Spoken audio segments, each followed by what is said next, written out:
Today, I'm attempting to break my 600-meter school record.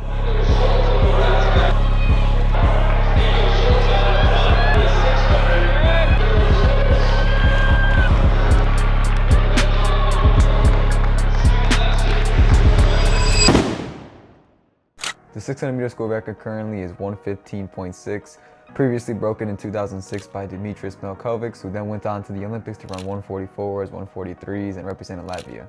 The record hasn't been broke ever since, and nobody in school history has ever ran 1:16 or 1:15 besides him and one other person. And that person, his name is Nick Bryant.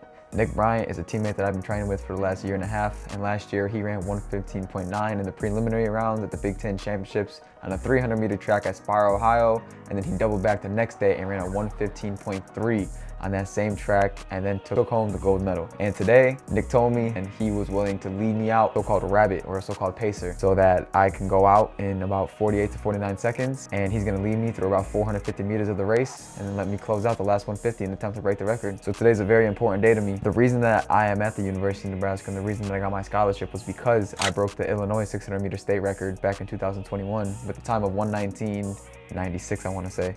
And I haven't had a good 600-meter race ever since then. And this is Nick's last home indoor meet at the university. He's a fifth-year senior, and I'm not sure if I'll get another better opportunity to race in the 600-meter race like I'm gonna get here today. So today's a very big opportunity. It's a very special moment, and we're never gonna forget it. This is not gonna be like my other vlogs where I'm gonna showcase a lot of B-roll. Right after this, we're gonna go straight into the race and break down the footage. So I'm gonna go out there and try to accomplish something that's never been done before, and that's break that school record. On my race strategy, it's gonna be getting out in about 24 seconds, doubling back with the 25, which would make 49 flat, and then closing in the 26, which would be 1:15 flat. Buddy! Bryant, Ruiz, Schultz, and Roos.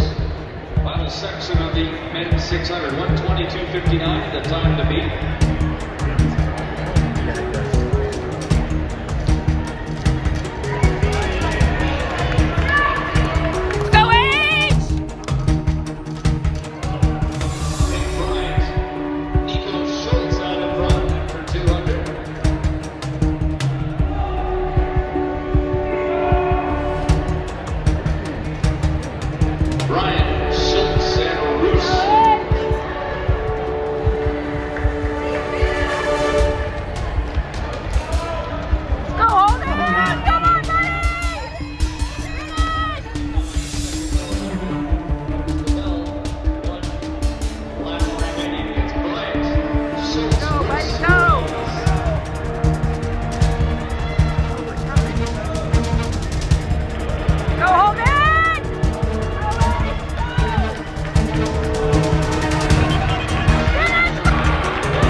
Man, that race, let me tell you guys a little bit about it. So originally me and Nick did plan to go out in 48.5. That was our plan, 48.5, so that I can trail behind him in 49 flat, 48.9, and 49.1.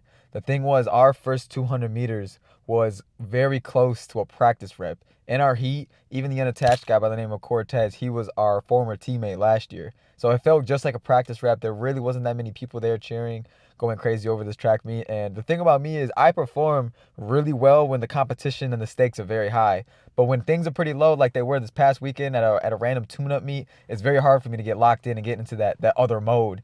I really rise up to the level of competition. And so that's the main reason why I had Nick even run that race with me, was because I wanted to get that same fire. But the thing was, when he got out his first 200 in about 24 low, that made me get out in like 24 mid.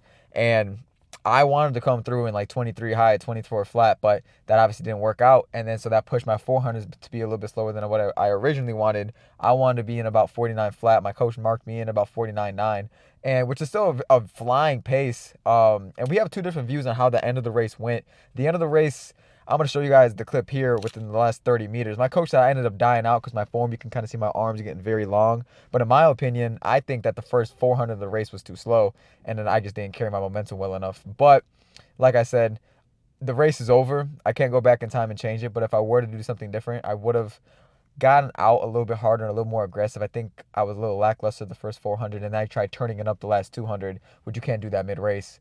And then again, too, running with the pacer is difficult. It's a lot easier when you obviously have somebody running with you the entire time, someone to push you. And I didn't get that opportunity, unfortunately, this race. But 1:17.7, PR'd by 0.1 off of last year. And last year's race, I got out like a maniac. I got it out in like 48 mid and completely died out, and I was almost walking past the finish line. So, I mean, this year obviously was easy. I walked right off the track. Last year, I was like super dead after that race. I couldn't even walk. But then this year, walked right off the track, went up to the locker room. It is what it is. And I feel like I'm in a great spot for next week competition at the Big Ten Championships Inspire Academy in Ohio on a 300-meter track. Currently, I'm number 21 in the nation for the 800. Another Penn State guy did go 147 low and marked his spot for Boston. So next week's going to be competitive. I really have some amazing comp. I'm ranked currently 6th in the Big Ten, which is crazy given the fact that I've ran the number 2 mark here at the University of Nebraska. But like I said, this season's been amazing so far. Almost every single meet I've came in and I've PR'd, and I haven't been crazy tired after my races. And that's only going to lead me into a better outdoor season and can really kick things off. And so I'm really excited for what the future's to hold.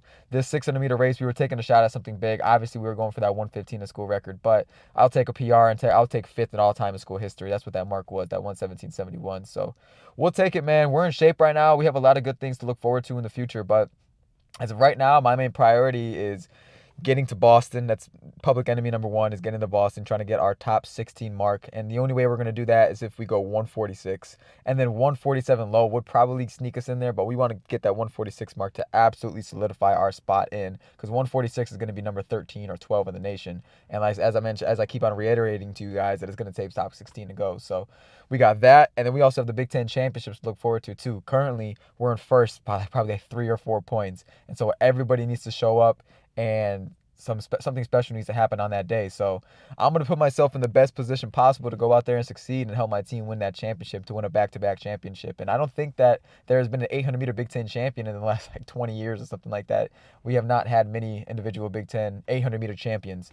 And I want to be that guy to go out there and do the impossible, and that's go home, bring home a title for our team. And I'm super excited. I'm just super excited to be in this position. This is a position I've always dreamed about, being here at a Division I university, doing the things that I'm doing here today. And a lot of you guys in the comments are asking me about my injuries, about how I overcame that my freshman year. And if you're new to the channel, in my freshman year, I got a stress fracture injury in my left shin. It knocked me out for about 4 months, 5 months.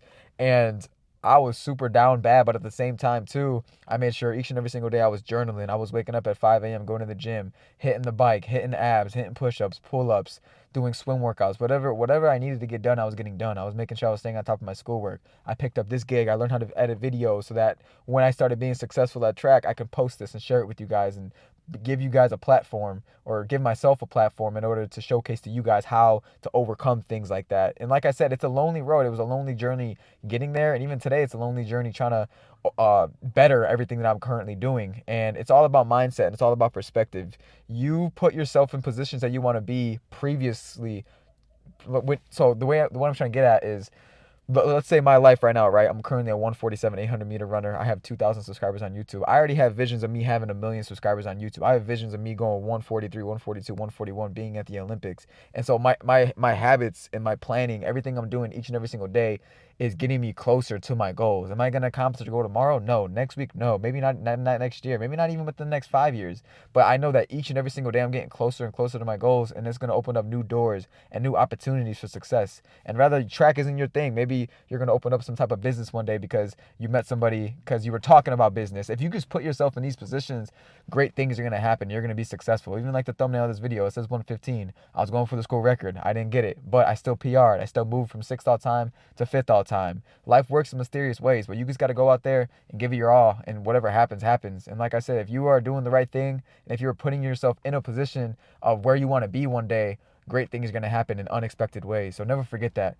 But thank you guys for watching this video. This has been Nico Schultz on my attempt at the 115 school record. And next week, you're going to see us at Aspire Academy in Ohio, going for the individual Big Ten championship for the 800. Also for the 4x4 with the relay. We're going to try to help them out. And then overall, we'll see what our team does this weekend, man. So that's the end of this video. So thank you all for watching. And go Big Red, baby. Let's go.